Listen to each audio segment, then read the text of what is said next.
Yeah, it's like this every year, week one, no matter who you're playing. If they do have a lot of film, you just have to prepare for unscouted looks. You got to trust your rules. Everybody makes tweaks around the league, or I should say, most teams make some tweaks around the league in the off season. But certainly, I would expect that these new coordinators are going to have their own flavor to what they want to do and what their identity is going to be. Matt, starting with this team in general at home, they've obviously won the last two NFC Norths. You've beaten them once the last 3 seasons. How much time do you spend in the offseason thinking about pursuing them specifically, and what does it mean to start? I think it always starts with your division, so it's not just Detroit, but certainly they've been the standard the last 2 seasons in this league, and I've got a lot of respect for what they've been able to accomplish. Got a lot of respect for Dan, what he's been able to establish. So it's going to be a great challenge, but one I think that we're just going to prepare to the best of our ability each and every day to give us the best chance to go out there and have some success. When you look at those divisional games from last year, was there a common thread in them in terms of what went wrong that caused the issues that you need to correct moving forward? Or? Yeah, well, I mean, I think with specifically Detroit, in both games that we played them, we got behind way too early, and that's hard to do against a really good football team. We had a couple costly turnovers, really in both games that ended up being critical plays. So we've got to do a great job, really offensively in our return units, hanging on to that football. Defensively, we've got to make a game-changing play in some facet to be able to get the ball out. I think we had one interception in the 2 games last year on Keyshawn's pick, and so. But getting off to a fast start, I think, is critical when you're playing against a really good football team. Matt, with them getting Hutchinson back, how does that change their defense? A lot. I mean, you're talking about one of the premier players in the National Football League. So just going through and watching all his tape from last season, we didn't see him at all. I mean, the guy's a game wrecker, and it shows up all over the tape, whether he's just in both the run game and in the pass game. And I think that's pretty special to have a guy that's capable of doing that. But he's a relentless competitor. He works really hard, and he causes a lot of havoc, both in run and pass. Do you feel good enough about where Mike is at with his back that you expect him to play on Sunday? Well, we'll see. I mean, we're still he's doing everything in his power. He's rehabbing hard. We've got to get through a couple practices to see how he responds, to see how he does, but certainly hopeful. Are you pads today or pads? We are pads today. So You're gonna go through the same. no, not necessarily. I think it's going to be week to week in regards to how we do it, but when we're not coming off a game, typically we'll do the padded practices on Wednesday. Like, for example, after the Thursday night game, we'll do it again on a Wednesday. But if we're coming off a Sunday or Monday game, then we'll put them on Thursday. Matt, Kenny was such a big part of your run defense. What challenges does this 1-2 punch of Gibbs and Montgomery bring? Yeah, it's not only those two guys. I think it's the totality of the offense. Obviously, got a great offensive line. I know they got some new pieces in there. But you look at how the receivers block in the run game as well, and certainly when you got 2 backs as dynamic as those 2 guys, it presents a huge challenge. And anytime starting the run or stopping the run, it truly takes all 11. We need physicality at all 3 levels. Guys got to be able to defeat blocks.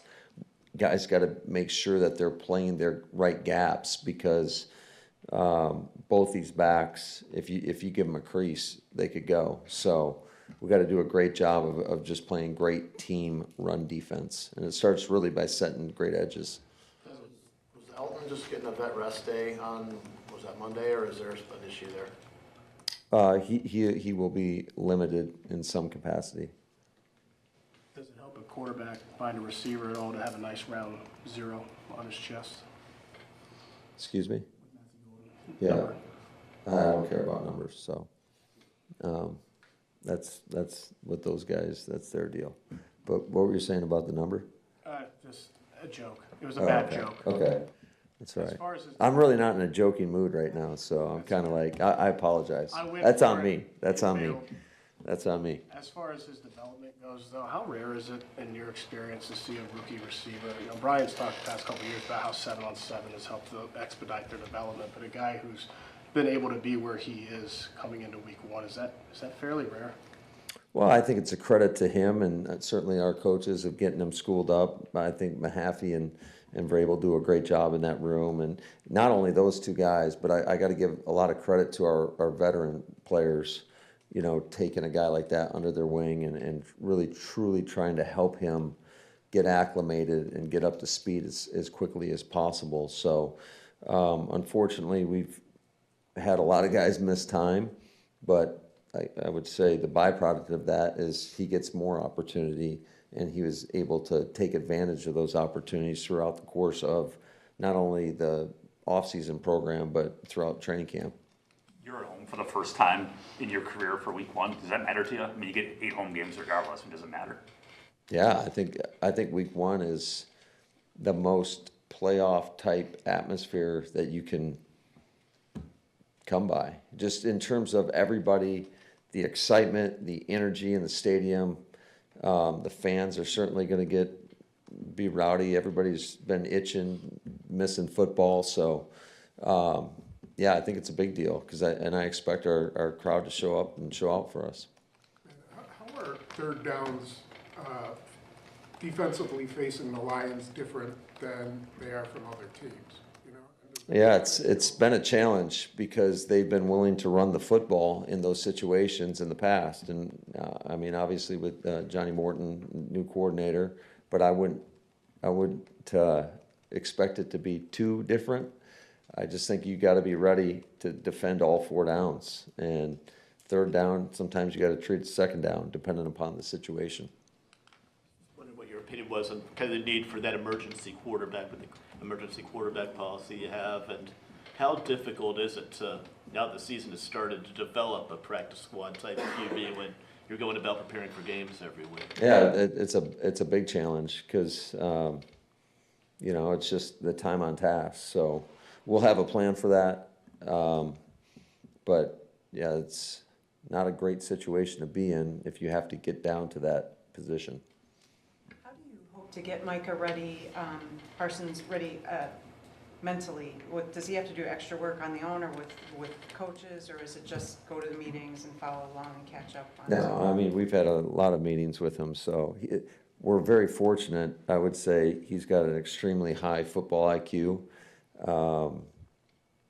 You can tell just sitting down with him for even in limited time, like this guy's a smart guy. So I don't think he'll have any issues. And certainly as you game plan, you kind of shrink your playbook. So you're pretty specific with what you're going to ask him to do.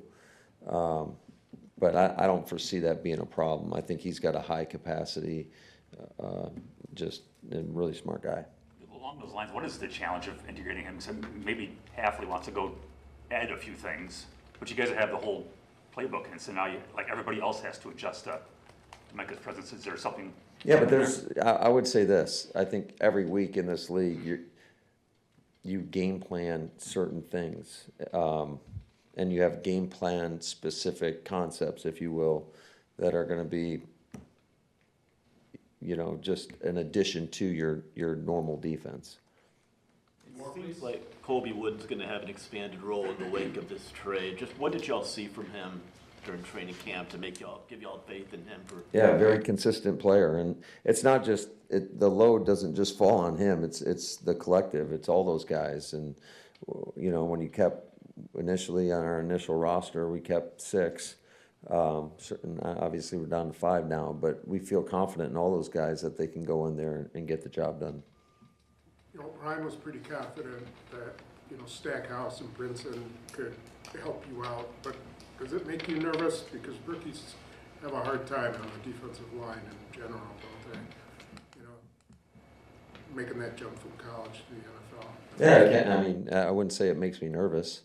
You know, it's just they got to put in the work, and I think confidence comes through the preparation. So we expect those guys to go out there and have a good 3 days of practices and have a great walkthrough on Saturday and be ready to go play.